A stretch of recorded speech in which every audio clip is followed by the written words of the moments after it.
Have you ever felt like talking about money, especially in retirement, was off limits or even taboo? What if breaking that silence could be the first step toward a more confident and fulfilling retirement? Welcome to another episode of the Simply Retirement Podcast, where we want to empower and educate women to live your retirement on your terms. Today's topic is one I'm incredibly excited about: the emotional and behavioral side of money and how your ability to talk about money directly impacts the quality of your retirement. Far too often, I work with women who have been left out of the financial conversations, whether that be during a marriage, maybe after a divorce, following the loss of a spouse. And unfortunately, even with their financial advisors, many women still find themselves talked over, maybe ignored, left out of the conversation altogether. And even now, as they take charge of their finances, there's still hesitation around asking questions or expressing uncertainty. And that hesitation often comes from silence, from years of being told that talking about money is rude or maybe even shameful. My guest today is Kathleen Burns Kingsbury, and she is on a mission to change that. She's an advisor, coach, a speaker, and the author of Breaking Money Silence: How to Shatter Money Taboos, Talk More Openly About Finances, and Live a Richer Life. And she just released an updated edition of this book earlier this year. For all the links and resources shared in the episode, please visit www.thesiemplyretirementpodcast.com. With that, Kathleen Kingsbury, welcome to the Simply Retirement Podcast.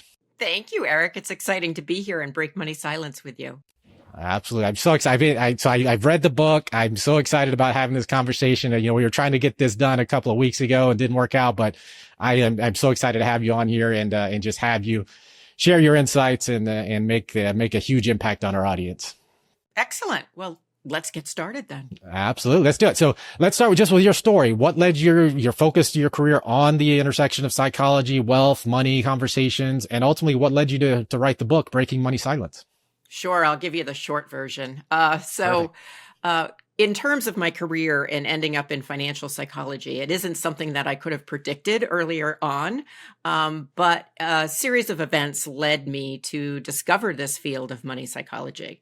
So my background is in banking and finance. I actually started as an FDIC bank examiner, believe it or not.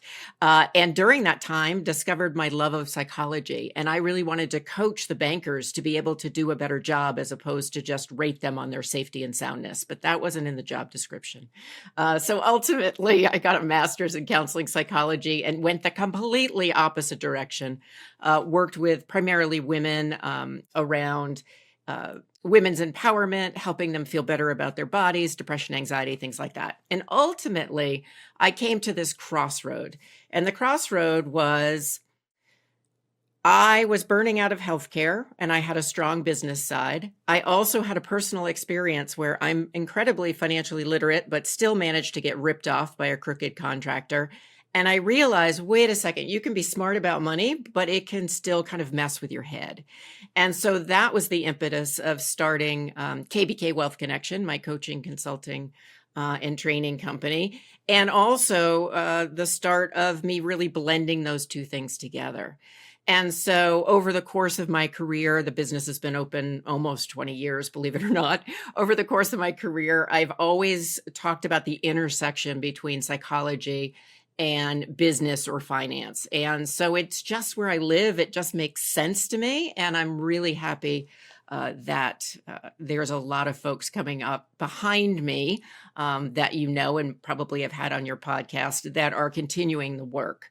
I can take a breath, or I can tell you a little bit more about the book and why I wrote it. You tell me.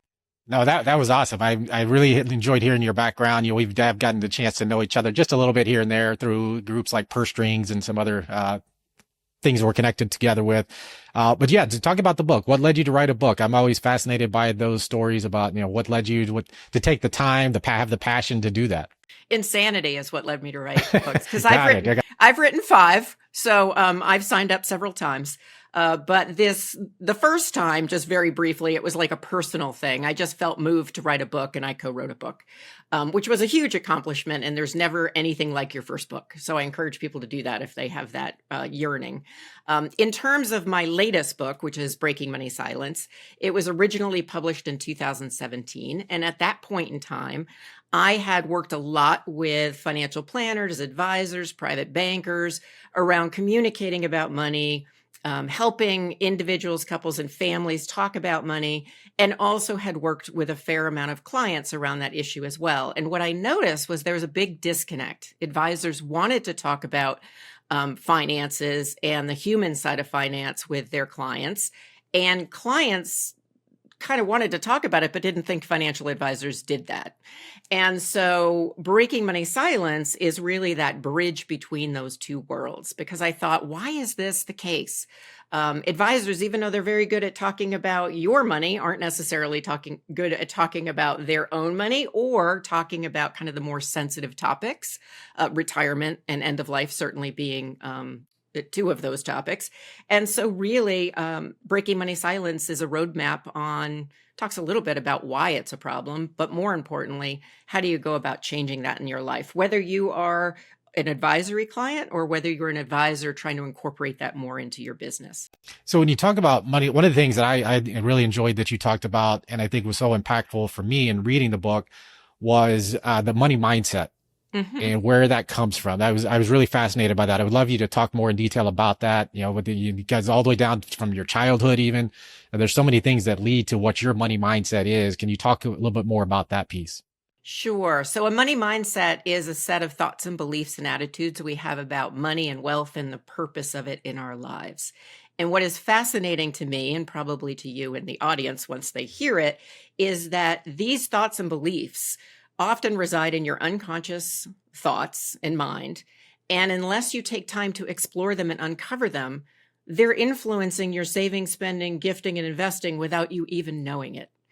And so when you start to do a deep dive on money mindsets, what you find is that it usually starts forming when we're about 5 years old and we become aware of this thing called money. And our foundational beliefs around saving, spending, gifting, and investing, and like how we're supposed to do that and how we're supposed to feel about it, usually the foundation is set by our teen years. So without us even knowing it, we have this whole story in our head about money. And that becomes our reality. It isn't necessarily reality. And so when we get into adulthood, some of that money mindset might really serve us and help us. Like, for instance, I have a money mindset that it's good to save, it's bad to spend. Now, we can argue it's pretty black and white and not necessarily always a good idea. But the savings part really helped me save, and I always have an emergency fund. The spending part got in the way because I was in my 20s really cheap. And so I didn't take the risks I needed to take. I didn't enjoy life as much as I think I should have. And so my money mindset was part of the problem and also part of what was great. So with a money mindset, just to kind of finish that piece, it's really about helping people uncover those thoughts and beliefs so then they can make more informed decisions. Like, I no longer think spending is bad.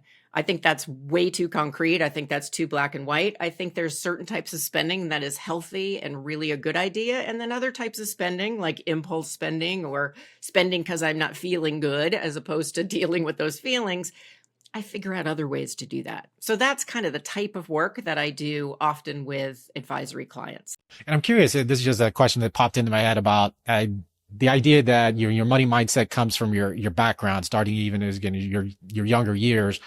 But how often do you see it where maybe it's a particular event, whether it's conscious or subconscious?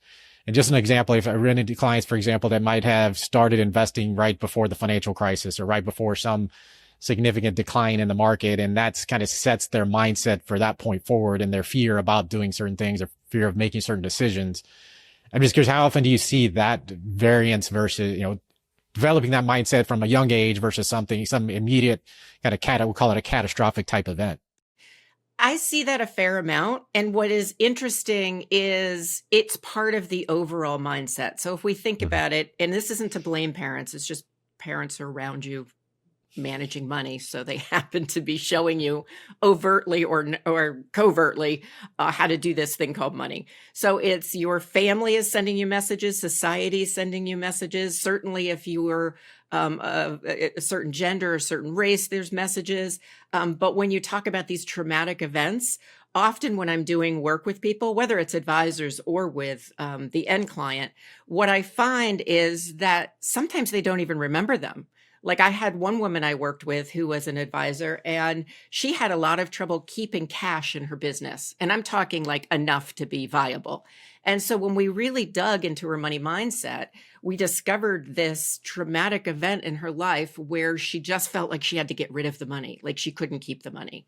And so, yes, I mean, that's a long-winded yes, but yes, I see that often, but it's not always traumatic events. Sometimes it's all this little stuff that adds up to not being exactly where you want to be around money. And to be truthful, Eric, and I'm sure you see this, none of us are perfect around money. So the goal isn't to be perfect. It's to be insightful and do the best you can and to learn from your mistakes. Right. Well, and I think that's one of the things that, all advisors struggle to some extent. I know that's one of the areas where I feel like, hey, I really want to focus on this, especially as our primary audience is women, whether the podcast or even our practice is getting better at asking the right questions to dig into that. So are there any particular questions you say, here's 2 or 3 questions that every advisor probably should be asking their clients, or maybe even just the individual asking themselves to figure out what their money mindset really is? That's the hard part. That's the first hurdle, is just figuring out what that money mindset is. What do I think about money? Yes, exactly. Exactly. In the book, there is a money mindset assessment. There's also a money talk mindset assessment. So those are the automatic thoughts and beliefs we have about engaging in conversations. I'll share a few of those with you, but certainly people can look and see a laundry list of topics and questions that they can ask. And I do think that the advisor should ask him or herself those questions first. And then, because I think that insight is really useful and they get an experience of what it's like to be a client being asked those questions. If I was an advisor, and I know advisors, you have very little time, right? You have a lot to do in a short period of time. I would ask some basic questions. Number one, do you know what a money mindset is? And then share with it what it is. Next, what did you learn growing up about money, and how do you think it impacts you today and how you make financial decisions? And then getting curious about whatever their response is. If there was one thing that you would like to do differently around money that has to do with your attitude or belief around money, what would it be and why? Those are the kind of just basic questions that I would ask and build into a discovery or even into an annual meeting if you've been working with someone for a long time. What about the other direction? So thinking about, if you were the client and you had a financial advisor who you felt like you wanted to have these conversations with, but they haven't really come up, how would you as the client approach that conversation or initiate those conversations to say, hey, I want to have a deeper understanding of what, my thinking about money, but how as the advisor, can you help me with that in making better decisions or understanding my decisions? I love that question. I've been interviewed about this book since 2017, and I've never been asked that question. So kudos. It reminds me of the guy on Hot Wings. Like, you asked a really great question. Thank you. Yeah, I think for clients, one of the things you can do, and I always encourage people to blame the podcast or blame the author, say that you listened to Eric's podcast. They were talking about money mindsets and you were kind of curious. Is that something we can build into our, conversations? You can share the Breaking Money Silence book with your advisor, or you could simply say, one of the things that I know is important and either causes me stress or causes me angst or I worry about it are kind of the thoughts and feelings I have about money. I just recently learned that, my history around money is important. Is that something you do? And if they do, great. If they're willing to go there, some advisors are, like you. Others are not equipped to do that. They haven't had the training. They may not have the interest. And so then it's reaching out to someone like myself or the other coaches that are out there and do that work as an adjunct to the work that you're doing with the advisor. I mean, would you go to the extent of saying, hey, maybe I need to look for another advisor that's more open to that conversation? Or what, what are your thoughts about that? I hate to throw advisors under the bus, although I do it from time to time. That's try okay. not to, but That's okay. I'm a big believer that if it is important to you as a client and your gut says you're not getting what you need fully in that advisory relationship, that it's time to explore other options. I've done it in my own life. I will continue to do that. And I certainly coach other women and other people to do that as well. And sometimes you outgrow an advisor. So it may be that this person has been really great. And then you decide, no, I want to talk more about these life issues.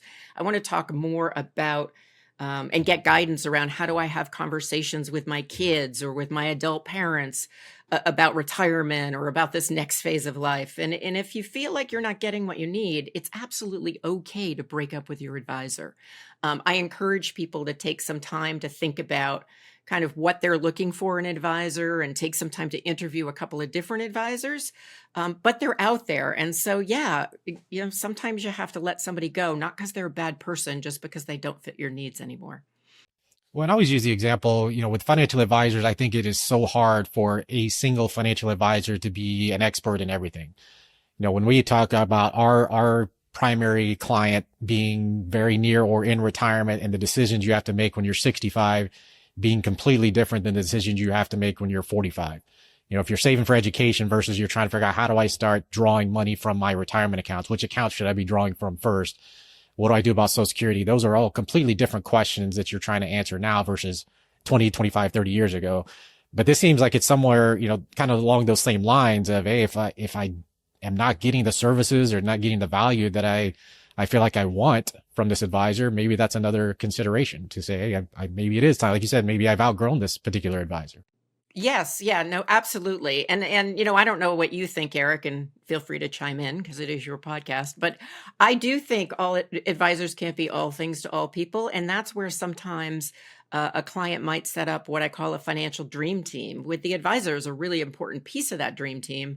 But, is there another consultant, or whether it's a, wealth psychology coach like myself, or whether it's somebody who specializes in Social Security, or whether that's someone who's going to coach you beyond maybe the coaching an advisor does around retirement, to really think about that team approach. And I don't know if that's something that you believe in or you feel like it's better, and it's okay if it's different, feel like it's better to kind of have that one-stop shopping just with the advisor. Well, I think it definitely depends on the advisor themselves and what you feel like their expertise are, what they feel like their expertise is, and whether, the additional coaching aspect can come into play. Sometimes if it's a, debt management solution, maybe the advisor focuses on the investment assets to help that client, but then they need somebody else that maybe has more expertise. And I'm more than comfortable saying, hey, that's just not my area of expertise. I feel like I need to connect you to somebody who can help you better in that. Again, I usually kind of use the example of 529s. I know what a 529 is. My kids had 529s. I just don't do it a whole lot. So if you're looking for the best advisor to help you plan for college, it's probably not me. Yeah. You got to take that same mindset with some of these other concepts as well, that it really comes down to what is best for that particular client. Yes. And what is interesting about what you just said is that would be a great screening question for interviewing an advisor. When you hit upon something that's outside your expertise, how do you handle it? It'd be a very interesting question to ask a future advisor. And in fact, I'm going to build that into my repertoire. Nice. Well, I think, and that would be the helping at what question would I ask to peel that out of them. And I think that would be the hard part. Depending on your experience in working with financial advisors, do you have enough knowledge or awareness of, okay, is this advisor giving me a line of BS that based on the response that they gave me, do I feel like they answered it in a truthful way? And not to say that advisors are not good at saying, I don't know. I guess that would be one of my. Right. But you as an advisor just said, I'm quick to say what I'm not good at. And so it's a personal preference, obviously, for me. And I would say I don't represent all women, but for a lot of women, I think, being able to acknowledge what you're good at and what you're not good at. So maybe the question is just something like, what do you think you're really good at as an advisor? You really excel in helping clients at, and, are there any areas where you feel like maybe you'd refer that out? And, I think, hopefully whatever the answer is, you get a sense of, are you comfortable with that answer? And is that going to serve you? Well, that's one of the things I talk about a lot is people being a male that focuses on women as their primary client base. That's a very frequent question I get is, well, why? Why would you choose to do that? And so for me, it's always a great opportunity to share my story about you being raised by a single mother and seeing my grandmother being widowed at 62 from my grandfather, who was my father figure. So I love to get a chance to just share my story.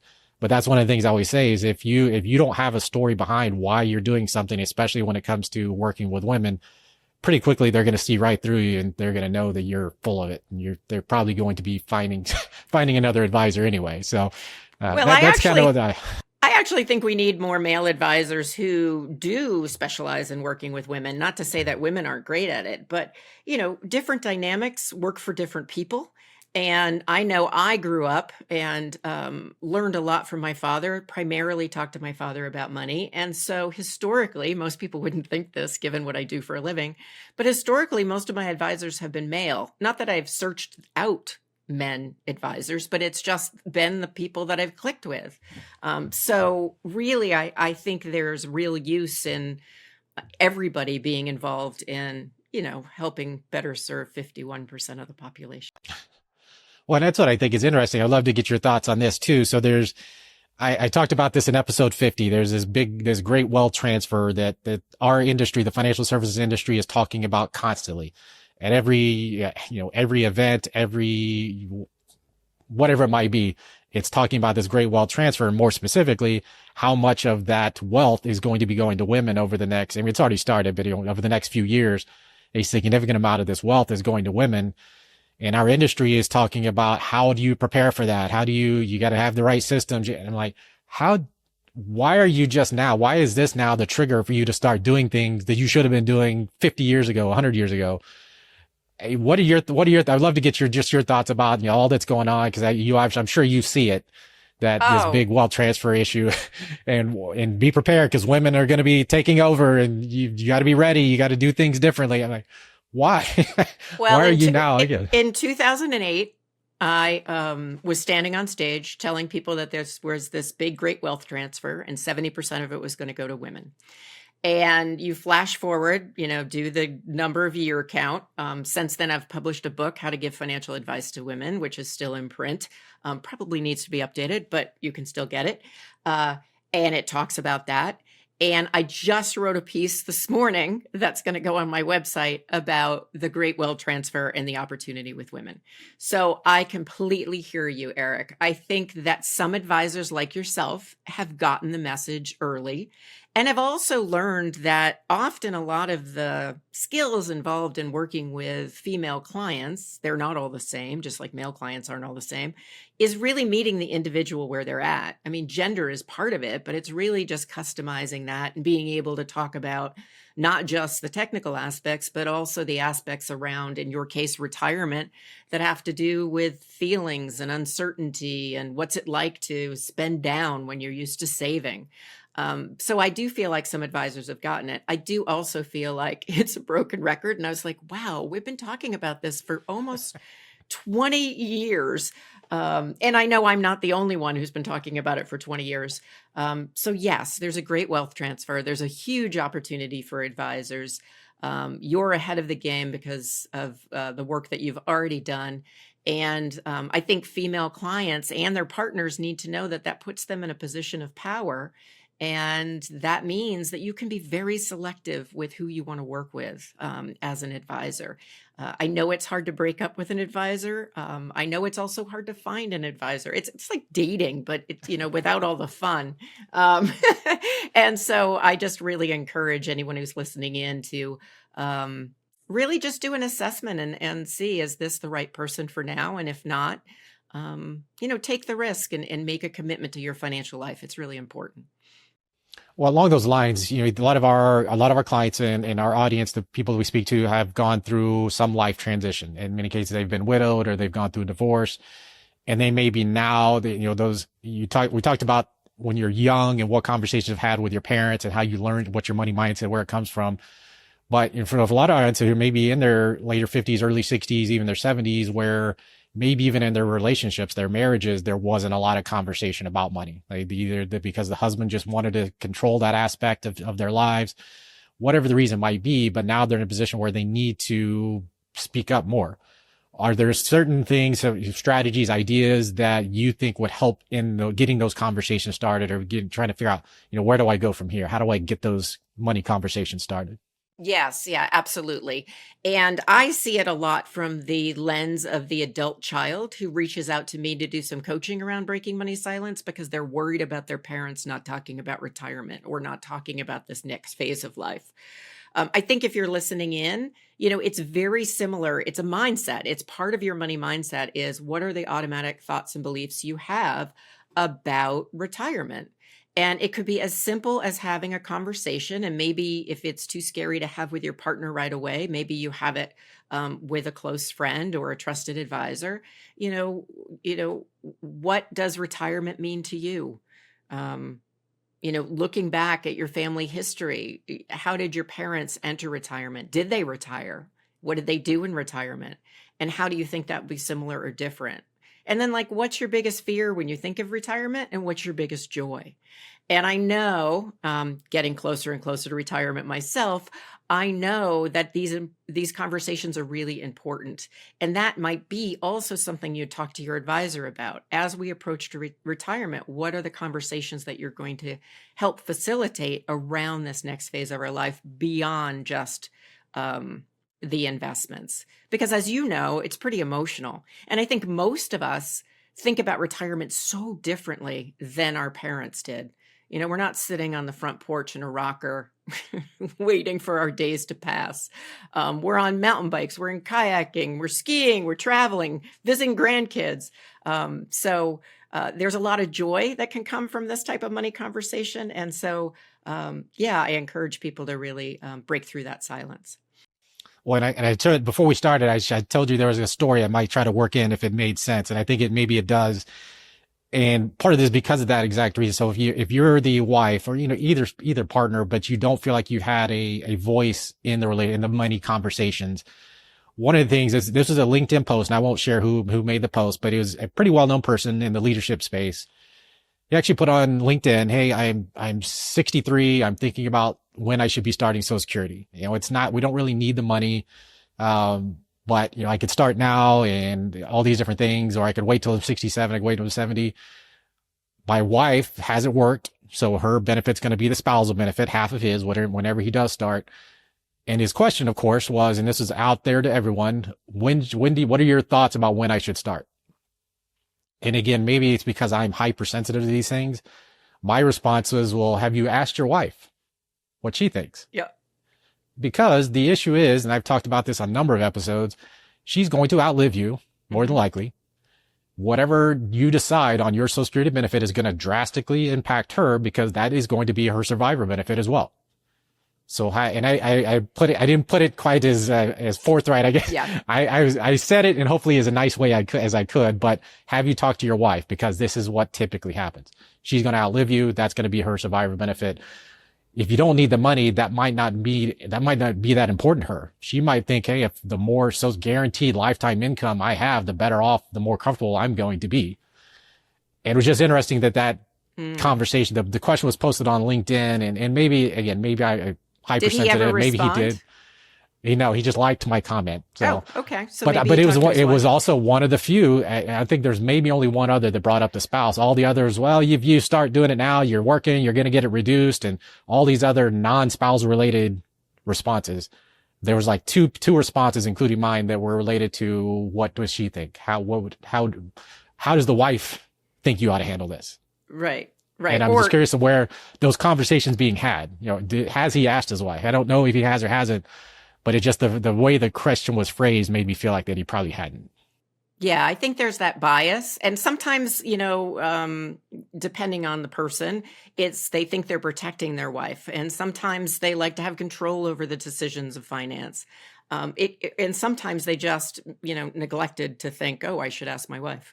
But I think that one of the things that I'm hoping Breaking Money Silence does, and this whole movement that I started, is to help couples know these are conversations you need to have early and often. And actually in the book, I'm just remembering something. There's a funny story about, they're actually friends of mine, where they sat down with an advisor, and the advisor said, what's your image for retirement? And the wife said, I'm going to get a camper van and travel around the country to all the national parks. And he looked at her and he's like, what? Like, he had no interest in doing that whatsoever. I remember that. Yeah. That's better to uncover in your 50s than when you're sitting there, you've already retired and you're like, whoa, we have two very different things. That isn't a bad thing that you have two different things, but it's figuring out, where do we meet in the middle, and what are some of the individual things that we do? And what I love is advisors can walk you through kind of all the financial pieces to what these different dreams or what these different goals look like in retirement. And Once you get involved in that process, because my husband and I recently have started this, it can be quite fun because you don't have to commit to anything to start talking about it. You can just explore the financial ramifications. And I grew up with a dad who was in the military and retired and then got a whole nother job. My husband's mom, he was raised by a single mom, never retired. So we have two very different views of retirement. But we have a couple years to figure it out. There you go. Well, excellent. I want to make sure that our audience knows how to get in touch with you or connect with you, where they can find the book, all those good things. I want to make sure that they definitely can find the resource. And you actually indicated you had maybe a free resource that might be able to access as well. Yeah. So two things. One is the easiest place to find me is on my website. It's kbkwealthconnection.com. If you are a professional and you're interested in contacting me on LinkedIn, it's under Kathleen Burns Kingsbury. I know that's a lot on LinkedIn. And the free resource that I'd like to share with your audience and all your listeners is I have a guide on preparing for a money conversation. It walks you through the steps you need to take to prepare. So it's before you reach out to the other person, and you can tailor it to the retirement conversation or any type of money conversation that you've been looking to have. So I'll make that available to all of you. Excellent. I appreciate that. Kathleen, thank you so much for joining us today, for sharing your insight, your experience, your encouragement. For those listening, I definitely recommend checking out Kathleen's book, Breaking Money Silence, and exploring some of these other tools and resources on her website. We'll definitely share those in the show summary. Whether you're preparing for retirement, you're already in it, so you're supporting a loved one through the process, and just the first step being breaking that money silence in your own world, helping make sure that you have a confident and empowered financial life. That is it for today's episode. As a reminder, for all the links and resources mentioned today, you can visit www.thesiemplyretirementpodcast.com. Please don't forget to like, follow, and share the show. Until next time, please remember, retirement is not the end of the road. It's the start of a new journey. That's it for today's episode of the Simply Retirement Podcast. We hope you found our insights and advice helpful in planning for a fulfilling retirement. Don't forget to take action on what you've learned today. Visit our website at blakewealthmanagement.com to learn more about our firm and review our Simply Retirement Roadmap process to get you on the right path to the retirement you deserve. And don't forget to click the follow button to be notified when new episodes become available. Thank you for joining us on this journey, and we look forward to helping you achieve your retirement goals. Remember, retirement is not the end of the road, it is the start of a new journey. So embrace it and make the most of it. Until next time, take care. Content here is for illustrative purposes and general information only. It is not legal, tax, or individualized financial advice, nor is it a recommendation to buy, sell, or hold any specific security, or engage in any specific trading strategy. Results will vary. Past performance is no indication of future results or success. Market conditions change continuously. This commentary reflects the personal opinions, viewpoints, and analyses of Blake Wealth Management. It does not necessarily represent those of RFG Advisory, their clients, or their employees. This commentary should not be regarded as a description of advisory services provided by Blake Wealth Management or RFG Advisory, or performance returns of any client. The views reflected in the commentary are subject to change at any time without notice. Advisory services offered by investment advisory representatives of RFG Advisory, a registered investment advisor, Blake Wealth Management, and RFG Advisory are unaffiliated entities. Advisory services are only offered to clients or prospective clients where RFG Advisory and its representatives are properly licensed or exempt from licensure. No advisory services may be rendered by RFG Advisory unless a client agreement is in place.